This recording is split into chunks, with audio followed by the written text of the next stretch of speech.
Et pour mieux comprendre les enjeux de ce conflit, il faut revenir aux racines de cette haine mutuelle. Comment l'Iran et Israël sont-ils devenus ennemis jurés? Les deux pays étaient jusqu'en 1979 des alliés, mais tout a basculé avec la révolution islamique iranienne et la prise du pouvoir par les ayatollahs. Léo Milancourt et Pierre-Henri Holderbaum. Un conflit indirect qui dure depuis plus de 45 ans. Pourtant, avant que tous les opposent, l'Iran et Israël étaient alliés. En 1950, après la création de l'État d'Israël, l'Iran est l'un des premiers pays musulmans à le reconnaître. Mais tout bascule en 1979, lors de la révolution qui touche le pays.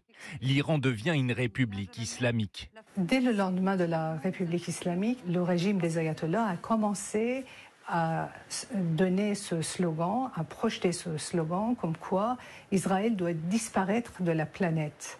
45 ans de rhétorique guerrière et belliqueuse de la part de la République islamique et pas que ça. Des tensions qui s'accentuent encore quand l'Iran s'arme. En 1998, il teste le missile Sol-Sol Sharp 3 d'une portée de 1300 km qui peut atteindre Israël.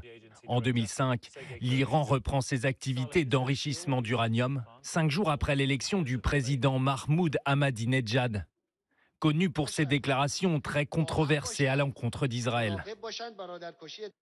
Après 12 ans de négociations, en 2015, un accord encadrant le programme nucléaire de l'Iran est trouvé. Parmi les signataires, la France et les États-Unis. Ces derniers feront marche arrière en 2018 en soutien à Israël.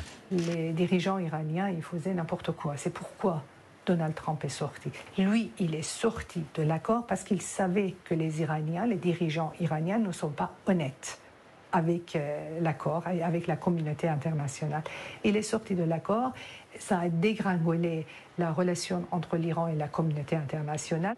Depuis, les deux pays ne cessent de s'attaquer. Le président iranien actuel, Brahim Raisi, est un soutien économique du Hamas et ne reconnaît pas Israël comme un État.